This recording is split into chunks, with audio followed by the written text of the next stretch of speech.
Hello everybody. नमस्कार दोस्तों। Word star the vocabulary world में आपका स्वागत है। ये एक ऐसा प्लेटफॉर्म है जहाँ पर आप अंग्रेजी भाषा से जुड़े हुए कुछ नए शब्द और उससे जुड़ी हुई कई अन्य जानकारियाँ रोज़ाना सीखते हैं।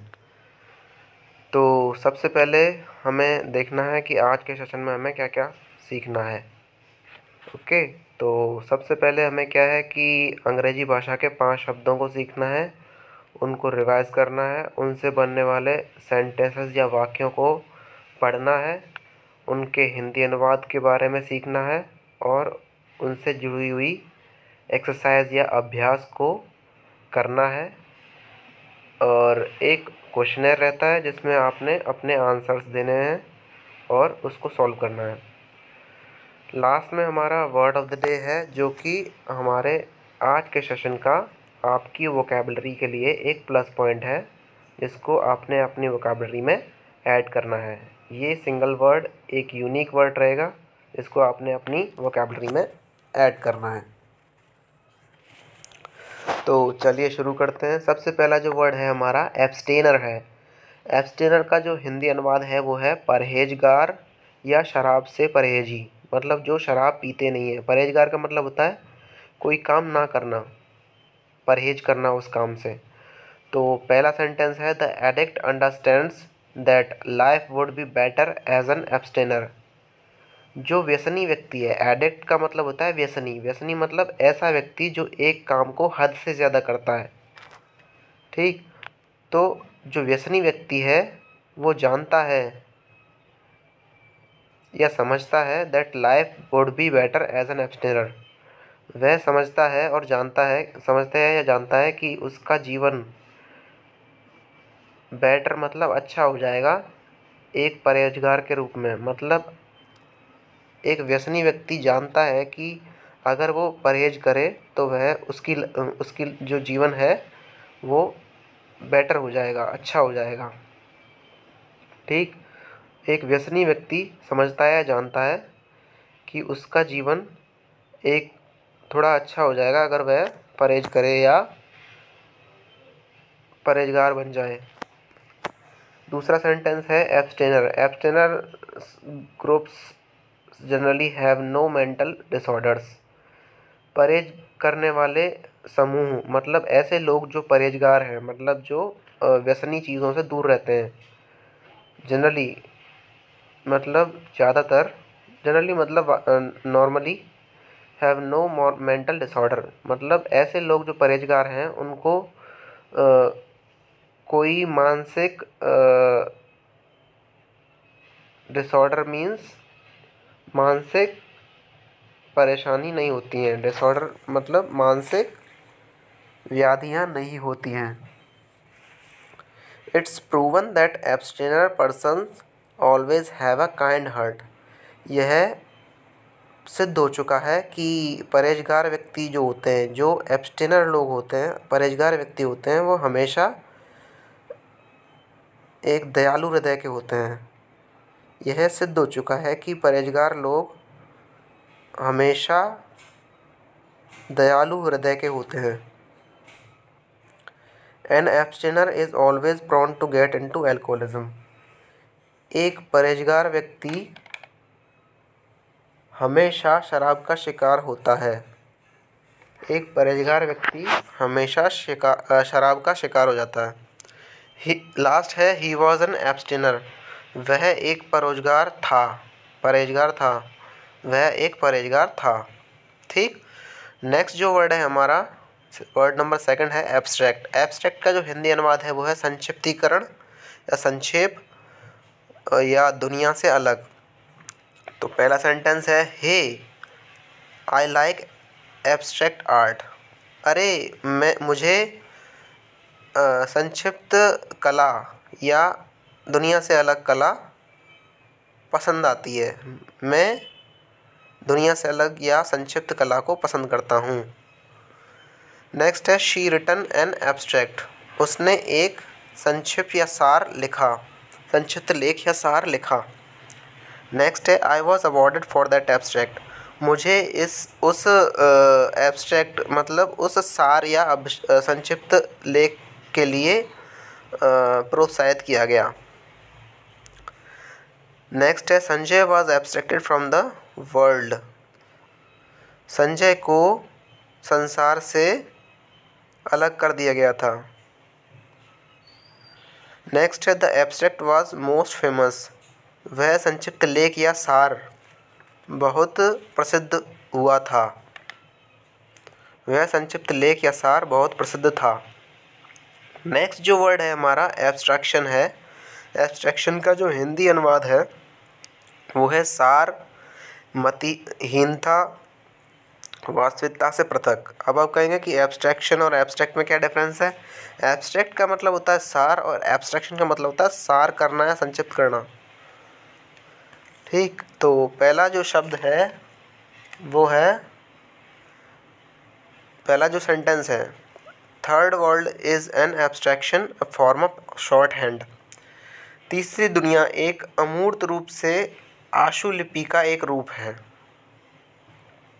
ठीक, शॉर्ट हैंड का मतलब आशुलिपि, एब्स्ट्रैक्शन का मतलब वास्तविक रूप से, तीसरी दुनिया वास्तविक रूप से या अमूर्त रूप से आशुलिपि का एक रूप है। दूसरा है his abstraction was so deep that he did not eat for 2 days। उसका एब्स्ट्रैक्शन, उसका सार करना बहुत ही गहरा और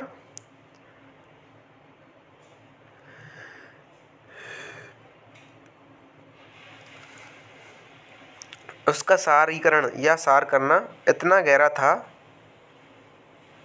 कि वह 2 दिन तक खाना नहीं खा पाया, या उसका सार करना कह सकते हैं, या फिर उसका वास्तविकता से पृथक होना एक गहरा, इतना गहरा था कि वह 2 दिन तक खाना नहीं खा पाया।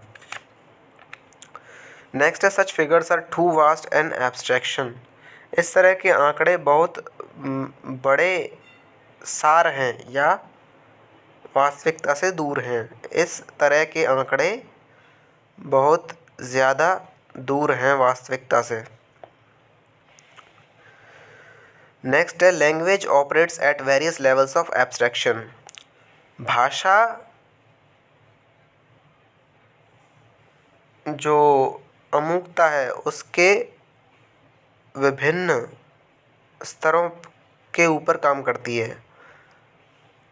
भाषा अमूर्तता के विभिन्न स्तरों पर काम करती है। भाषा अमूर्तता के भिन्न भिन्न स्तरों पर काम करती है।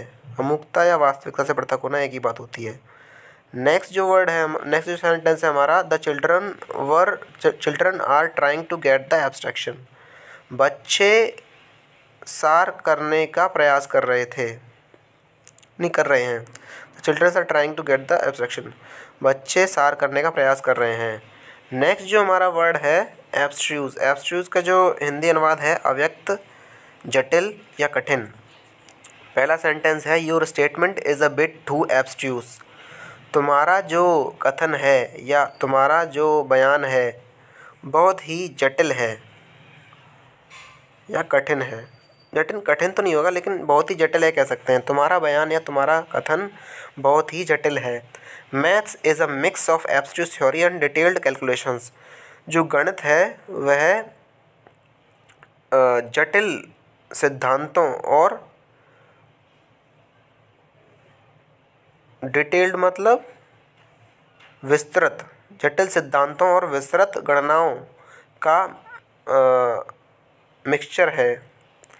गणित जो है वो विस्तृत गणनाओं और जटिल सिद्धांतों का मिश्रण है। गणित विस्तृत गणनाओं और जटिल सिद्धांतों का मिश्रण है। नेक्स्ट जो सेंटेंस है Einstein's theory of relativity. Einstein's theory of relativity is very abstruse. Einstein की सापेक्षता के सिद्धांत, आइंस्टीन का सापेक्षता का सिद्धांत बहुत ही जटिल है। आइंस्टीन का सापेक्षता का सिद्धांत बहुत ही जटिल है। Your behaviour is too abstruse. तुम्हारा जो व्यवहार है बहुत जटिल है या अव्यक्त है, ऐसे कह सकते हैं। नेक्स्ट जो सेंटेंस है, दिस इक्वेशन इज़ टू एब्स्ट्रूज, यह समीकरण बहुत जटिल है या कठिन है, यह समीकरण बहुत कठिन है। नेक्स्ट जो हमारा वर्ड है वो है एब्सर्ड। एब्सर्ड का जो हिंदी अनुवाद है वो है निरर्थक या मूर्खतापूर्ण या असंगत। तो इससे बनने वाला पहला सेंटेंस है, ही ऑफन सेज एब्सर्ड थिंग, वह अक्सर या प्राय मूर्खतापूर्ण बातें करता है, मूर्खतापूर्ण चीज़ें करता है, वह अक्सर मूर्खतापूर्ण चीज़ें करता है। नेक्स्ट जो सेंटेंस है, what an absurd thing to say, what an absurd thing to say, कैसी अस्पष्ट सोच है कहने में, कैसी अस्पष्ट सोच है कहने में, यह जो चीज़ है कैसी अस्पष्ट है कहने में, कैसी अस्पष्ट सोच है कहने में। व्हाट एन एब्सर्ड सजेशन, कैसी अस्पष्ट सलाह है। ये विस्मयादिबोधक शब्द हैं तो इनका जो है अर्थ ऐसा ही आता है, ट्रांसलेशन अनुवाद जो है वो ऐसा ही आता है, विस्मयादिबोधक होते हैं ये।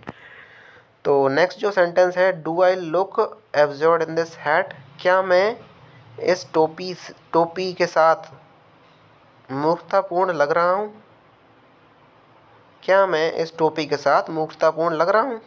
ये प्रश्नवाचक शब्द है, इसमें प्रश्न पूछा जा रहा है, क्या मैं इस टोपी के साथ मूर्खतापूर्ण लग रहा हूँ। नेक्स्ट जो सेंटेंस है, that uniform makes them look absurd, यह जो वर्दी है उनको मूर्खतापूर्ण दिखाती है या बनाती है, यह वर्दी उनको मूर्खतापूर्ण या असंगत बनाती है। ठीक, तो वर्ड नंबर 5 इज़ कंप्लीटेड। अब देखते हैं नेक्स्ट स्लाइड में हमारे लिए क्या है।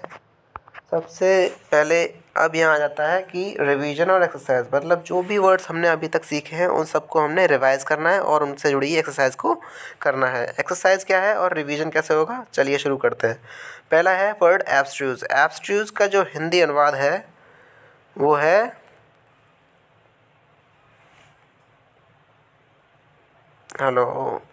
एब्स्ट्रूज जो वर्ड है उसका हमारा हिंदी अनुवाद है वो आपने मैच करना है हिंदी अनुवाद के सही उत्तर के साथ। तो मैच करिए। एब्स्ट्रूज का जो हिंदी अनुवाद है वो क्या है, कठिन। कठिन जो है हमारे ट्रांसलेशन में सबसे लास्ट में दिया हुआ है तो उससे हमने इसको रिलेट कर दिया है, लोकेट कर दिया है। नेक्स्ट जो हमारा वर्ड है एब्सटेनर। एब्सटेनर का जो हिंदी अनुवाद होता है वो क्या होता है, आप गैस करिए। चलिए, एब्सटेनर का जो हिंदी अनुवाद है वो होता है परहेजगार। परहेजगार का जो देखिए ट्रांसलेशन में कहाँ किधर साइड में लिखा हुआ है। ट्रांसलेशन में हमारा ऊपर से तीसरे नंबर पर परहेजगार लिखा हुआ है, जिससे हमने एब्सटेनर को लिंक कर देना है। यही हमारा एक्सरसाइज है। चलिए लिंक करते हैं, ये हो गया। अब नेक्स्ट जो वर्ड है हमारा एब्स्ट्रैक्ट है। एब्स्ट्रैक्ट का जो हिंदी अनुवाद है वो होता है सार या सार तो होता है वो एब्स्ट्रैक्शन का होता है। एब्स्ट्रैक्ट का जो हिंदी अनुवाद है वो संक्षेप होता है। तो संक्षेप हमें कहाँ दिख रहा है, ट्रांसलेशन में ऊपर से चौथे नंबर पर, तो लिंक कर दीजिए। नेक्स्ट एब्स्ट्रैक्शन का तो आपको बता ही दिया। सार किधर दिख रहा है ट्रांसलेशन में, ऊपर से पहले नंबर पे, उसको लिंक कर देना है। नहीं,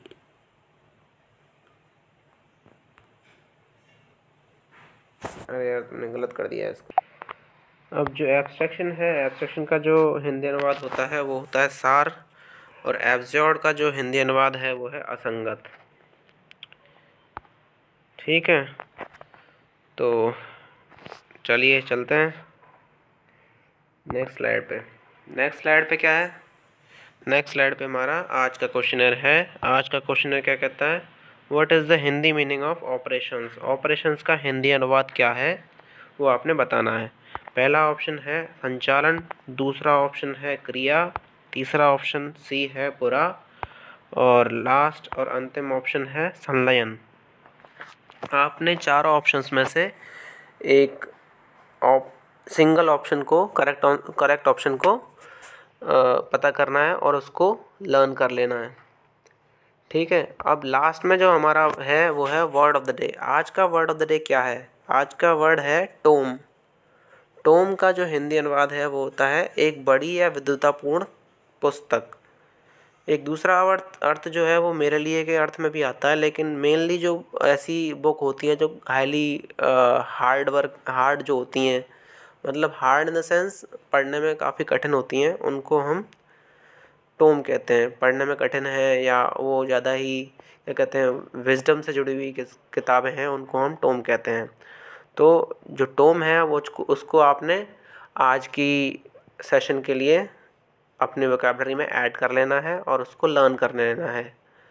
ओके, सो वर्ड स्टार के आज के सेशन में इतना ही। वर्ड स्टार के साथ अभी तक बने रहने के लिए आपका बहुत बहुत धन्यवाद। Learn more, grow more. Thank you so much.